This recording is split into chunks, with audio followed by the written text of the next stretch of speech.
Hey guys, David at Guitars in the Bank, and today we're going to highlight 6 of the guitars we got from the largest shipment we got from Japan. And one of the guitars that everyone was talking about that is a lot more rare than we actually thought, so stick around. Alright guys, so let's go ahead and dig in. So this is the first one. It's a Guyotone full hollow body electric guitar. And this one is from the 60s era, so this is a lot earlier on. This is kind of before the Japanese guitar boom. This is really kind of when Japan was still trying to figure out their identity, what kind of guitars they were really going to be making. All of the electronics are original on this one, and it actually plays really nice. So if you're looking for something that's definitely one of the earlier Japanese hollow bodies, a really good jazz player, this would be a really good one to start with. Okay, on to the next one. This next one is a Tata. And this is a semi-hollow construction. Tata is a brand that I feel like gets overlooked quite a bit, but when you see one, when you hold one, this one actually is a really nicely built semi-hollow electric. And later on, they were definitely known for some of their higher quality builds. What I really like is the covers on this one too. I like the tortoiseshell red coverings on these. And again, this was kind of like kind of like the last one we looked at, but it's a bit smaller size. So if you're looking for something that would be a nice jazz player as well, but not as large, this would be a nice compromise.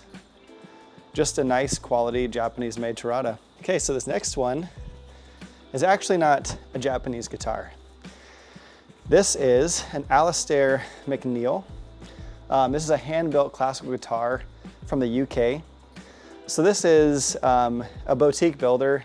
They have a very small, limited number of runs of classicals they've made. And this one, you can just tell when you kind of pick it up, it's really light. All solid wood, obviously. And even in fact, this one's old enough, if you can see in the camera, there's actually some finish cracking, which kind of gives it some nice character. But this is definitely an extremely rare classical, small build boutique. If you're someone that's really looking for a really nice, big, boomy classical, I think the scale length on this is 650, so it's a nice, large scale. So not Japanese, but definitely worth mentioning.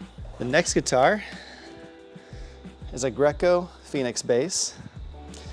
And Greco, of course, is really well known for their Les Paul copies and their Strat copies. Not as well known for their bass copies, but this one actually is kind of really their own design. Now the pickup layout is going to be like a PJ, so you got the precision pickups here with like the jazz on the bridge. But the body itself is really unique. I feel like they weren't chasing after someone else trying to copy a brand here. Even with the headstock, the way they did the headstock is really unique on this one. You have a brass nut, which is really good for tone, sustain. It's a really nice quality bass if you're looking for something that's a little offbeat. It's not super heavy too.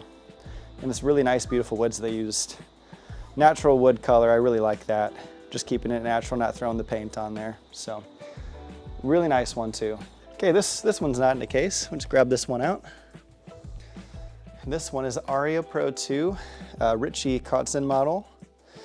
And it's a really nice Les Paul copy. You have nice things here, like this is a really nice Kaler made in USA bridge, and I think this looks to be brass. These are brass knobs as well, so some really nice high-end features.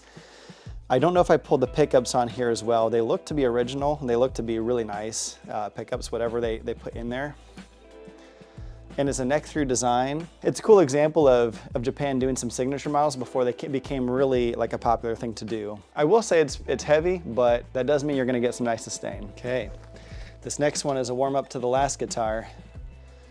It's a Grover Jackson soloist with a really nice flame top. Seymour Duncan, or the Duncan design pickups for the 2 humbuckers. And they've got the Grover Jackson Floyd Rose here. This is a really nice example of the golden age of the Japanese shred guitars. You got the really nice shark fin inlays as well. And a neck-through design. And again, it's not a very heavy guitar. It's actually really well balanced. If you're looking for a good early on super shredder, here you go. This is for you. Okay guys, so this was the most talked about guitar in our biggest shipment from Japan, and it's easy to see why. This is definitely an early ESP model, and we knew just by looking at the bird's eye maple neck with that roasted maple. Just really pretty. Something you wouldn't see on most ESPs. So we decided to take it apart.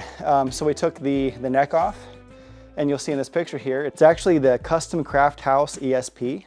And we dated this by looking at the stamps to 1985. What's also really interesting as we've done more research, I've not really ever been that familiar with ESP, but around this time, this was a pre-LTD era. What we noticed is that looking at these guitars, this is most likely probably a custom build guitar.